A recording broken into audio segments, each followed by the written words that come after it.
अस्सलाम वालेकुम नाज़रीन, सदाबहार टीवी चैनल के प्रोग्राम खरियां गल्लां विच मैं तुसां दा मेज़बान शहजादा सलीम। बड़े बडेरे आखदे सच हमेशा कौड़ा होंदा है, पर एह भी आखदे सच हमेशा सच होंदा है। सच्चियां ते खरियां गल्लां करना कमाल नहीं, बल्कि सच्चियां ते खरियां गल्लां सुनना कमाल है। प्रोग्राम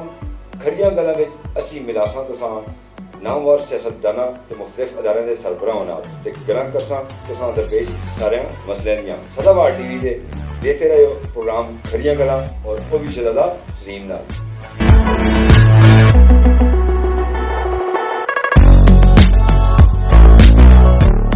अस्सलाम वालेकुम नाज़रीन, सदाबहार टीवी चैनल के प्रोग्राम खरियां गल्लां में शहजादा सलीम तुसां दी खिदमत में हाज़र है। नाज़रीन, 2000 डिवोल्यूशन प्लान मुशर्रफ साहब की हुकूमत में लोकल बॉडीज़ का एक सिस्टम इंट्रोड्यूस करवाया गया है, जिस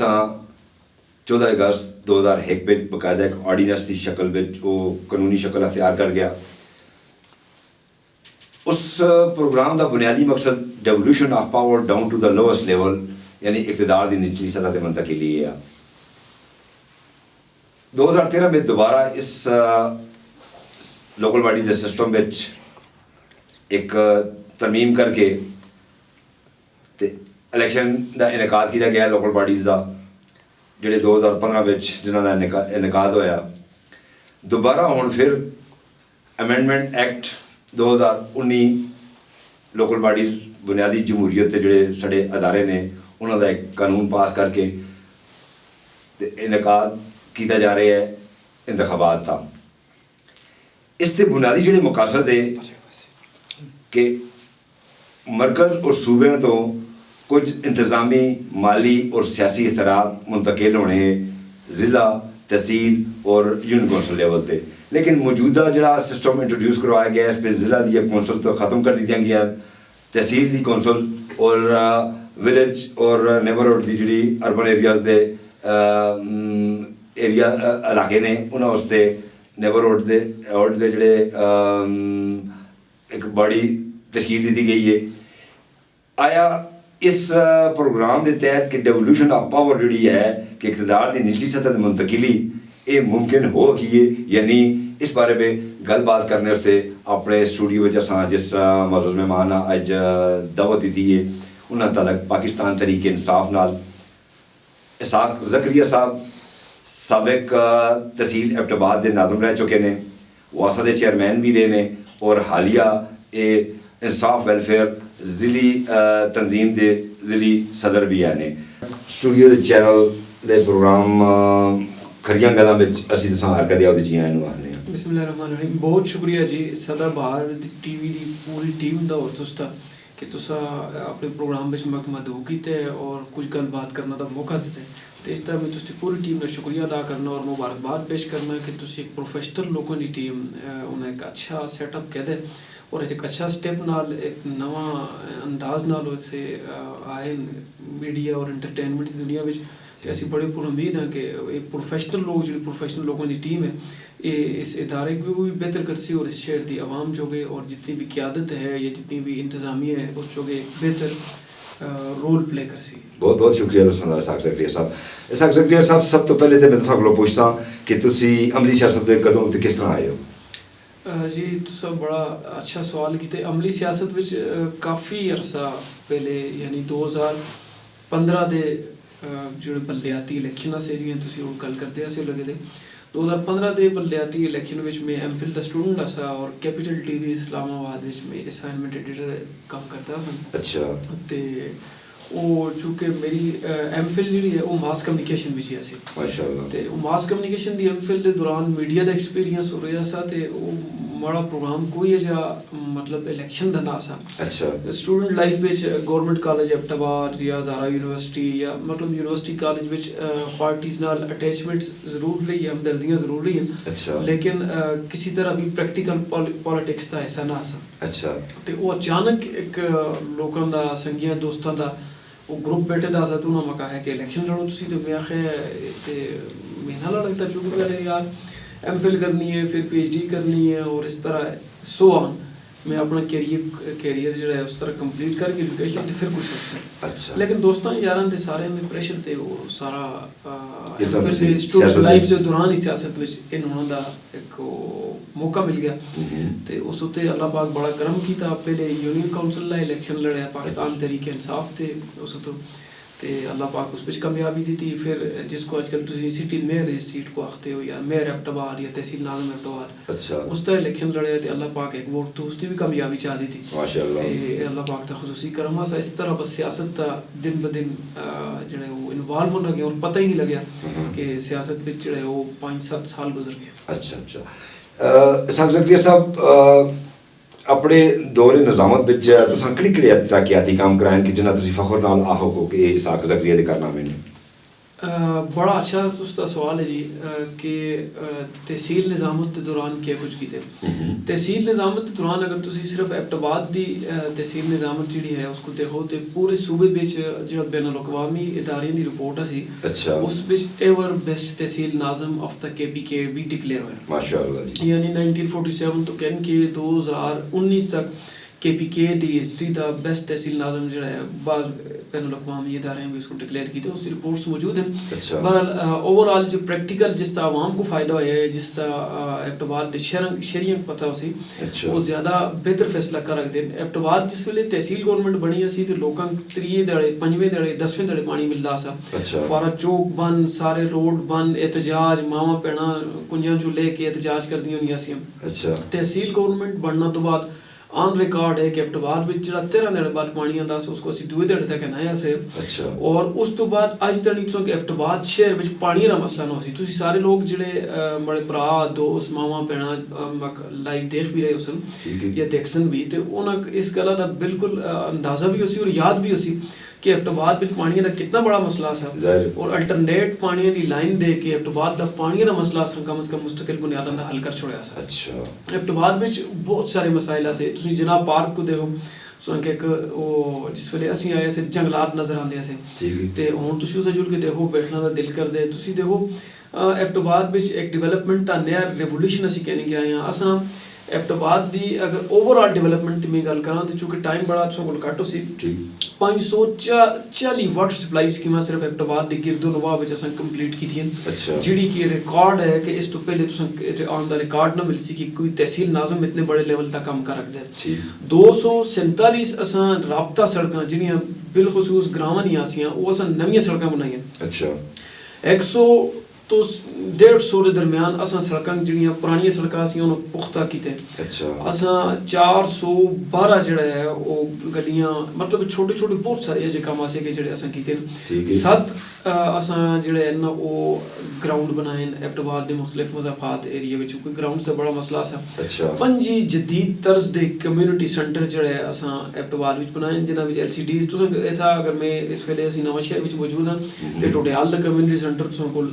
एक बड़ी एग्जाम्पल है तुसां नजर आसी। ठीक है। इसी तरह सलाड विच है और मुख्तलिफ एरिया में 5 कम्युनिटी सेंटर असां डेवलप कीते हैं। स्विमिंग पूल तुसां जेह्ड़े नजर आंदे उसन असां डेवलप करके यानी एबटाबाद शहर विच पार्कां दी डेवलपमेंट होवे, चौक तुसां नवें सिरों बनाना दा सो नजर आ रहे हो सी कि एबटाबाद शहर दे चौक असां नवें सिरों बनाए। टफ टाइलिंग असां जिहड़ी एबटाबाद शहर विच तुसां कर कीती थी। एबटाबाद शहर विच नाले बंद होने नाल तुसां पता कीमती जाना भी इस शहर विच ज़ाया होईयां। बिल्कुल। असां उन्हां नालियां दी बंदिश खासकर बारिश के दौरान तो बिल्कुल इस लगता है जिस तरह सैलाब आए और लोगों का और गड्डियां का इवन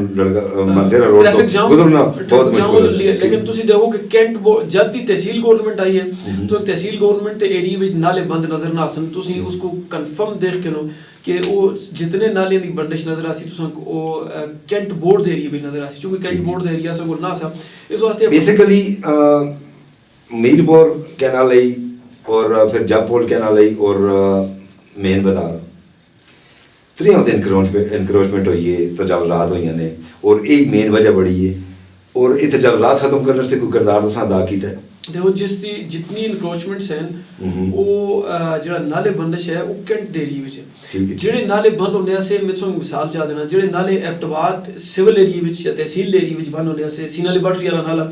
ਅਸਾਂ इसको बन के सारा कुछ अल्टरनेट इस पे नाला बना के और इस पे पानी की बंदिश का कोई जरिया नहीं कि हाल चौक वाला नाला असां नवे सिरों बना के उस पे जी पानी की बंदिश असां खत्म की मैं छोटी छोटी मिसाल देना सरबन चौक विच बनको दा जेड़ा नाला असां इसको नवे सिरों बनाया नंबर 2 स्कूल विच 1600 बच्चे ज़ेरे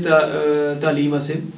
और वो एक छोटे जे केबल दी वजह तो वो एक बासर लोगों ना सा ਤੇ ਉਹ ਸਾਰਾ ਕੁਝ ਹੋ ਜੁਲਦਾ ਸਾ ਉਸ ਕੇਬਲ ਨੂੰ ਬਣ ਕੇ ਇਨਕਰੋਚਮੈਂਟ ਖਤਮ ਕਰਕੇ ਨਵੇਂ ਸਿਰੇ ਇਹ ਸਾਰੀ ਇਨਕਰੋਚਮੈਂਟ ਤਾਂ ਤਕਰੀਬਨ ਖਤਮ ਤੇ ਨਹੀਂ ਹੋਈ ਅਜੇ ਵੀ ਈਵਨ ਸਾਡਾ ਮਰੀ ਰੋਡ ਤੇ ਮਨਸੇਰਾ ਰੋਡ ਤੇ ਇਨਕਰੋਚਮੈਂਟ ਅਜੇ ਵੀ ਹੈ ਨੇ ਕੀ ਇਕਦਾਮਾਤ ਕਰ ਰਹੀ ਹੈ ਤੁਸੀਂ ਜਿਹੜਾ ਮਨਸੇਰਾ ਰੋਡ ਦੀ ਇਨਕਰੋਚਮੈਂਟ ਹੈ ਉਹ ਬੇਸਿਕਲੀ ਕੈਂਟ ਬੋਰਡ ਦੇ ਏਰੀਆ ਵਿੱਚ ਠੀਕ ਸਿਵਲ ਗਵਰਨਮੈਂਟ ਇਸ ਵਿੱਚ ਰੋਲ ਪਲੇ ਨਹੀਂ ਕਰ ਰਹੀ ਈਵਨ ਕਿ ਸੋ ਲਾਸਟ ਕੈਂਟ ਦੀ ਜਿਹੜੀ ਬਾੜੀ ਇਸ ਤੇ ਕੋਈ ਨਹੀਂ ਮਤਲਬ ਐਕਸ਼ਨ ਕਿੰਦੀ ਕੈਂਟ ਦਾ ਹਾਲਾਂਕਿ ਉਹ ਤੇ ਫੌਜੀ ਏਰੀਆ ਆਉਂਦਾ फेडरल डिपार्टमेंट है और सिविल डिफेंस ते माते हैं तीनों और चूंकि फेडरल कोऑर्डिनेशन नहीं होता आपे भी तो संदा एबटबाद दी नहीं कोऑर्डिनेशन हो ही नहीं सकता क्योंकि फेडरल डिपार्टमेंट्स प्रोविंशियल डिपार्टमेंट नाल कोऑर्डिनेशन बहुत कट कर देते तुसी देखो वापडा एनएचए या कैंट बोर्ड जितने भी चाहे सिविलियन या डिपार्टमेंट या डिफेंस दे उनका कम्युनिकेशन गैप हमेशा ही ठिकाने ले ठीक और उस सुपरमेसी कायम करना वास्ते या पक सुपीरियर शो करना वास्ते कि दूनल कर दे रहे ने अस्ते दौर में unfortunately KPK which government PTI the against जेड़े ओपीएमएलएन दी सेंटर विच असी ते उस वजह तो ते बिल्कुल जेड़े फेडरल डिपार्टमेंट असे उनदी आपस विच क्लैश टिकी रही अच्छा और एबटबाद दी बदकिस्मती है कि फेडरल लेवल ता एबटबाद जेड़ा है वो उसको उस तरह दी ਤੁਸੀਂ ਦੇਖ ਕੇ ਨੋ ਕਿ ਜਿਹੜਾ ਮਨਸੇਰਾ ਰੋਡ ਦਾ ਕੰਮ ਸ਼ੁਰੂ ਹੋਏ ਅੱਜ 3 ਸਾਲ ਹੋਣ ਵਾਲੇ ਤੇ ਉਹ ਕੰਮ ਕੰਪਲੀਟ ਨਹੀਂ ਹੁੰਦਾ ਤੇ ਉਸ ਵਾਸਤੇ ਪਹਿਲੇ 40 ਕਰੋੜ ਹੋਇਆ ਫਿਰ 35 ਕਰੋੜ ਹੋਇਆ maintenance and repair the fund ਆ ਉਸ ਉਤੇ ਵੀ ਜਿਹੜਾ ਹੈ ਕੁਝ ਪੋਜ਼ਿਟਿਵ ਨਾ ਹੋ ਕੇ ਜ਼ਾਹਿਰ ਬਾਜ਼ਾਰ ਤੇ ਟਾਕੀਆਂ ਲੱਗੀਆਂ ਨਜ਼ਰ ਆਉਂਦੀਆਂ ਰੋਡ ਤੇ ਔਰ ਇतना ह्यूज अमाउंट ਦਾ ਫੰਡ ਔਰ ਤਕਰੀਬਨ ਮਲਬਾ ਸੱਟ ਕੇ ਨਸ ਗਿਆ ਬਾਈਕ ਐਕਸੀਡੈਂਟਸ ਨਾਲ ਨੌਜਵਾਨ ਬੱਚੇ ਦੀ ਡੈਥ ਹੋ ਗਈ ਕੇਰੀ ਡਬਲ ਐਕਸੀਡੈਂਟਸ ਹੋ ਗਏ ਉਸ ਤੋਂ ਦੇ ਮਲਬੇ ਨਾਲ ਕੇਰੀ ਡਬਲ ਲੱਗ ਕੇ वो पूरा कल्टी हुए भी लोग जख्मी हो गए बच्चे जख्मी हो गए तो इस तरह के मसाइल जो एबटबाद को फेस करने पे हैं जिसकी वजह तो एबटबाद की डेवलपमेंट पूरी तरह मुतासर हुई है अच्छा बुनियादी जमहूरियत आते no democracy without democratic democracy बुनियादी जी जमहूरियत है इस रस्ते किसी भी डेवलप कंट्री में तुम देखो तो उस जरिए तरक्की होती है लेकिन पाकिस्तान में पावर ਜਿਹੜੀਆਂ ਨੇ ਜਿਸ ਦਾ ਈਵਨ ਇਹ devolution of power down to the lowest level ਯਾਨੀ ਇਕਤਦਾਰ ਦੀ ਨਿਚਲੀ ਸਤਹ ਤੇ ਮੁੰਤਕਿਲੀ ਇਹ ਤੁਸਾਂ ਦੇ ਪਿਛਲੇ ਦੌਰ ਵਿੱਚ ਕੁਝ ਇਸ ਤੇ ਮੁਮਕਿਨ ਹੋਈ इक़्तिदार दी निचली सतह मुंतकिली कोई भी पॉलिटिकल गवर्नमेंट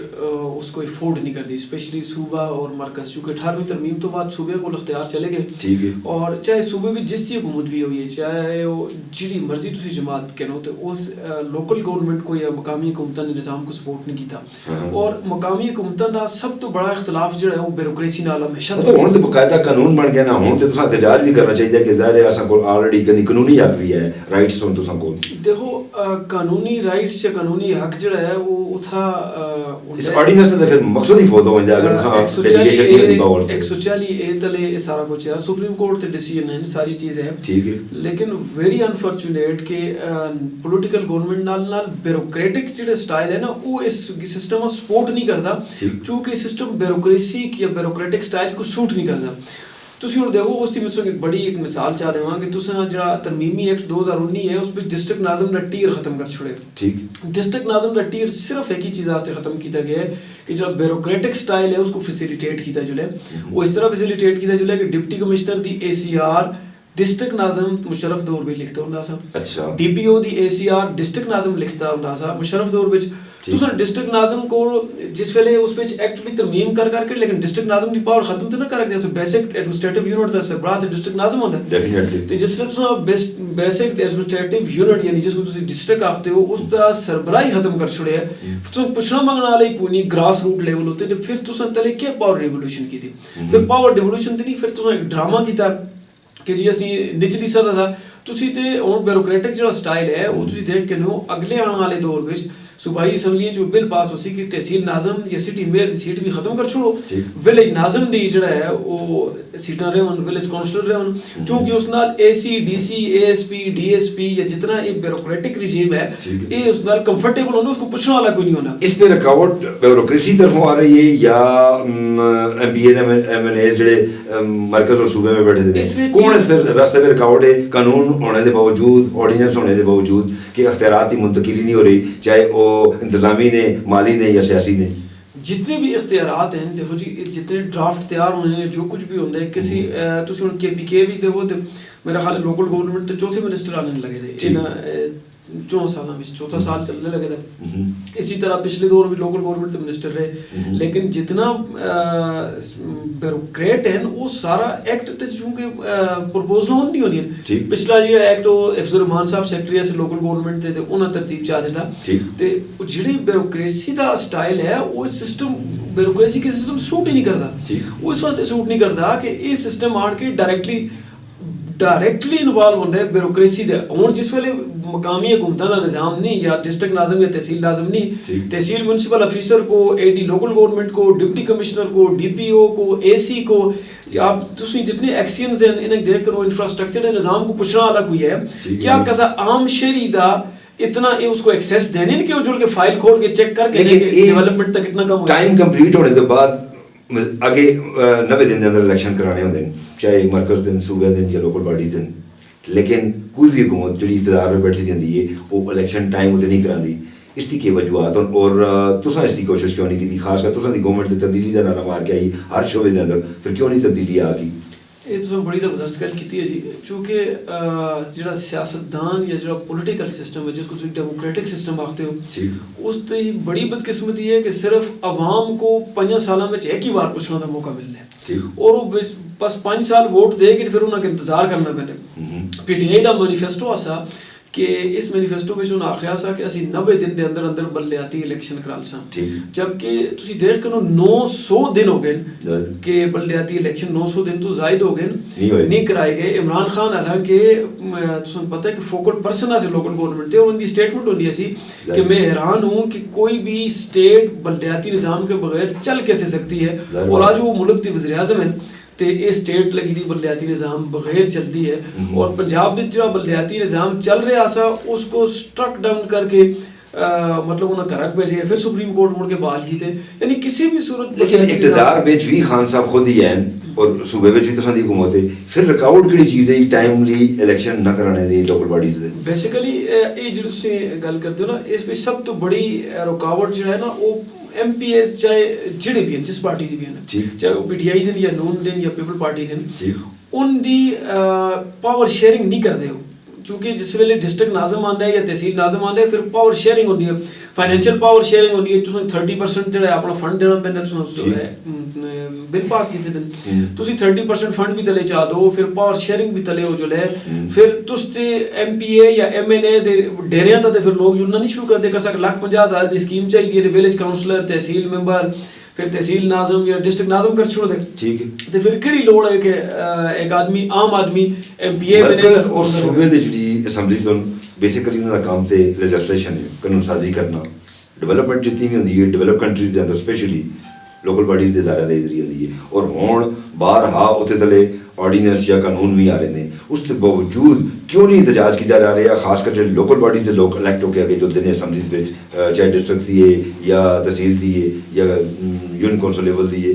क्यों नहीं उसते मतलब स्टैंड कहते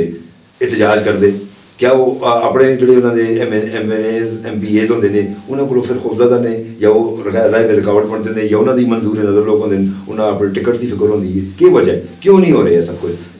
बेसिकली ये गल आखिरी जितने भी पाकिस्तान की टॉप एलीट लीडरशिप है तुम उसको यही गल सुनी उसी कि प्रोविंशियल और नेशनल असैंबलीज का काम है कि वो लेजिस्लेशन करन, प्रोविंशियल और नेशनल असैंबलीज का काम है लेजिस्लेशन करन, एक स्टेटमेंट ही है, इस तो अलावा कोई भी नहीं। वो आखते जी गली ते फलाना सर प्रैक्टिकली कदों मुमकिन हो सी? देखो बाकी गवर्नमेंटां दे चलो जो है सो है, लेकिन खान साहब स्पेशली हर शोबे दे अंदर एक तब्दीली दा नारा मार के आए, ये तब्दीली फिर कदों आसी, किस तरह आसी, कौन आसी? देखो खान साहब वज़ीर आज़म है 342 एमएनएस दा, ठीक, और 342 MNAs जो खान साहब नाल 172 MNAs हर वेले नाल चाहिए ने वज़ीर आज़म रहना वास्ते ठीक है ਉਹ 172 MNAs ਜਿਸ ਵੇਲੇ ਤੱਕ ਨਾ ਚਾਹਣ ਤੇ ਕਿਸ ਤਰ੍ਹਾਂ ਇੱਕ ਚੇਂਜ ਹੋ ਗਿਆ ਇਹ ਮਜਬੂਰੀ ਦਾ ਨਾਰਾ ਤੇ ਮਾਜ਼ੀ ਦੀਆਂ ਹਕੂਮਤਾਂ ਵੀ ਆਹੀ ਗੱਲ ਆਖਦੀਆਂ ਕਿ ਅਸਾਂ ਜ਼ਾਹਿਰ ਮਫਾਦਾਤ ਦਾ ਤਹਫੁਜ਼ ਕਰਨਾ ਹੁੰਦਾ ਹੈ MPAs ਦੇ MNAs ਦਾ ਔਰ ਜ਼ਾਹਿਰ ਅਸੀਂ ਵਜ਼ੀਰ ਆਜ਼ਮ ਜਬ ਵਜ਼ੀਰ ਆਜ਼ਮ ਤਾਂ ਹੀ ਆਵਾਂ ਸਾਡੀ ਗਵਰਨਮੈਂਟਸ ਤਾਂ ਹੀ ਬਰਕਰਾਰ ਨੇ ਔਰ ਇਹ ਅਗਰ ਜਵਾਬ ਖਾਨ ਸਾਹਿਬ ਦੀ ਪੇਸ਼ ਕਰ ਸੁਣ ਫਿਰ ਕੀ डिफरेंस है तो खान साहब का डिफरेंस जो है वो ये है कि खान साहब एक एफर्ट जरूर कर रहे हैं कि असी इसको इस सिस्टम को चेंज कर रखा सो पता है कि खान साहब जी इस वेले गवर्नमेंट कर रहे हैं खान साहब की गवर्नमेंट कंप्लीटली पाकिस्तान तहरीक इंसाफ की गवर्नमेंट नहीं कोलिशन पार्टनर हैं और कोलिशन पार्टनर भी वो पुरानियां पॉलिटिकल जमात हैं जिन्हियां हर वेले उनका एक मतमा नजर होता है कि किसी ना किसी तरह गवर्नमेंट विच कोलो जितना बेनिफिट कहना जुला के कहना यानी सारे मोस्टली फर्जी वडेरे हैं मतलब अजायज खान साहब नाल और ये ब्लैकमेलिंग कर रही है माजी तरह ये भी और वो इस तरह के सिस्टम था जितना उनकी ग्रिप है उनकी कोशिश होती तो खान साहब को उसी वजह तो स्टेप नहीं करना देने तुसी देखो कितने बिल पेंडिंग हैं इस वेले जो जॉइंट सेशन में आन के कंप्लीटली खान साहब को आने पैन अदरवाइज नेशनल असैंबली में ते अटेंडेंस पूरी कर सकते साहब अगर तुसां दोबारा अल्लाह पाक मौका दे देन ते उकड़े मंसूबे ਜਿਹੜੇ ਰਹਿ ਗਏ ਤੁਸੀਂ ਉਹਨਾਂ ਨੂੰ ਕੰਪਲੀਟ ਕਰਨਾ ਚਾਹੋ ਤੁਸੀਂ ਦੁਬਾਰਾ ਮੌਕਾ मतलब दोबारा ਹੁੰਦਾ ਹੈ ਲੋਕਲ ਬਾਡੀਜ਼ ਦੇ ਇਲੈਕਸ਼ਨ ਹੋ ਰਹੇ ਨਾ डेफिनेटली ਤੁਸੀਂ ਕੰਟੈਸਟ ਕਰ ਸੋ ਤੇ ਕੀ ਉਸ ਅਗਲਾ ਤੁਸਾਂ ਦਾ ਕੀ ਪ੍ਰੋਗਰਾਮ ਹੈ देखो जी मैं ते बड़ा हैरान हाँ और मैं इस गल को आखता भी हाँ कि मैं जेडे मनसूबे जिथा छोड़े से वो पॉलिटिकल लीडरशिप MPA मैंने को उतो अगर भी नहीं हुआ मैं उसकी मिसाल चाह देना जनाब पार्क का फीमेल पोर्शन अज तक उन्होंने को डेवलप नहीं हुआ मैं उत्थे ही छोड़िया सा मैं ईदगाह जी मरकजी ईदगाह एबटाबाद दी जिथा छोड़ी सी उत्थे ही पई दी उस तो अगर एक लाने की कसर हिम्मत नहीं की थी उनकी इन प्रोजेक्टां नहीं यानी पेंडिंग जितने भी दसा दे सुपरविजन करते रहे उसी पेंडिंग पे दिन ਤੁਸੀਂ ਦੇਖੋ ਜਨਾਬ ਪਲਾਜ਼ਾ ਮੈਂ ਕੰਪਲੀਟ ਕਰਨਾ ਸਾ KPK ਦਾ ਸਾਰਿਆਂ ਕੋਲ ਬੜਾ ਸੈਲਫ ਫਾਈਨਾਂਸ ਪ੍ਰੋਜੈਕਟ ਹੈ ਪਿਛਲੇ 2.5 ਸਾਲ ਤੋਂ ਉੱਥੇ ਹੀ ਪਏ ਦੇ ਪੋਲੀਟੀਕਲ ਲੀਡਰਸ਼ਿਪ ਤਾਂ ਤੁਹਾਨੂੰ ਇੰਟਰਸਟ ਹੀ ਕੋਈ ਨਜ਼ਰ ਨਹੀਂ ਆਉਂਦਾ ਤੁਸੀਂ ਦੇਖੋ ਫਾਰਾ ਚੌਕ ਵਿੱਚ ਬਾਰ ਕਲੱਬ ਹੈ ਲੋਕਲ ਗਵਰਨਮੈਂਟ ਦੀ ਪ੍ਰਾਪਰਟੀ ਹੈ ਆਗੇ GTS मतलब ਤੁਸੀਂ ਜਿਹੜੀ ਪੋਲੀਟੀਕਲ ਲੀਡਰਸ਼ਿਪ ਦਾ ਇੰਟਰਸਟ ਨਾ ਹੋਣੀ ਹੋਈ ਤਾਂ ਐਬਟਬਾਦ ਬਹੁਤ ਪਿੱਛੇ ਐਬਟਬਾਦ ਵੀ ਗਰਾਊਂਡ ਨਹੀਂ ਐਬਟਬਾਦ ਵਿੱਚ 1960 ਵਿੱਚ ਵੀ 4 ਹੀ ਹਾਈ ਸਕੂਲ ਆਸੇ ਤੇ ਅੱਜ 2021 ਵਿੱਚ ਵੀ 4 ਹੀ ਹਾਈ ਸਕੂਲ ਹੈ लेकिन उम्मीद आहाँ कि जी तहसील नाज़म करती तहसील नाज़म दा इतना बड़ा डोमेन ही नहीं कि वो हाई स्कूल कॉलेजेस यूनिवर्सिटीज़ इतने पावर सी उसको MPA MNA की पावर है तहसील नाज़म की जी पावर है वो म्यूनसिपल सर्विसेज फ्राहम करना है इसका जितने वास्ते लोग हैं वो उस तरह काउंसलर लगे दाखता है कि मैं विलेज काउंसलर बन गया तो मैं एयरपोर्ट बना के देना तो विलेज काउंसलर एयरपोर्ट नहीं बना सकता है तहसील नाज़म का बेसिक काम है म्यूनसिपल सर्विसेज फ्राहम करना वो भी ग्रास रूट लेवल का फ्राहम करना साहब जगदिया साहब मैं आखिर ते इस चैनल दे वरना तुसां नाल गल करसां कि ये मेरी तुसां दी बल्कि दुनिया में बसने ले लखां वसनीक जेड़े जिंदी माँ बोली इनको ज़ुबान है इसकी तमीर और तरक्की और फरोग उससे तुसां कोई किरदार अदा किया अगर नहीं किया आइंदा की कर सो और चैनल के बारे में क्या आते हो चैनल ते मैं बिल्कुल शुरू कुछ भी है जी कि SBTV जड़ा है एक प्रोफेशनल और क्वालिफाइड लोगों की टीम है और इन्हें जड़ा सेटअप शुरू किया है ये जो सेटअप तुझे एबटाबाद विच बहुत घट देखने को मिल सी जेडे प्रोफेशनल लोग इस पेशा काम कर देने लगे cam behind the basic role ते उन्होंने लोगों ने जो बिहाइंड द कैमरा और SBTV को बिहाइंड द कैमरा बड़े प्रोफेशनल लोग हैं जेडे इसके ऑनर हैं उन्होंने बड़ा अच्छा एक स्टेप के एक बड़ा अच्छा सेटअप बनाया तो असी बड़े पुर उम्मीद हैं कि ये जो है इस चैनल को बड़े अच्छे तरीके से चला कर इंशाल्लाह साहब जगदिया साहब मैं आखिर होते तो एक बार फिर शुक्रिया अदा करसा कि तुम अपने कीमती वक्त कट के साढ़े इस प्रोग्राम रोना बख्शिए और ये उम्मीद करना कि असी जद कभी तुम बुलासा वक्तन फवक्तन इस जरूर आसो तुसा बहुत बहुत शुक्रिया नादरीन तुसा साहब जगदिया साहब की गलबात सुनी है और आइंदा किसी प्रोग्राम तक इजाज़त दो इंशाल्लाह फिर मिलसा अपना बूबू ख्याल रखियो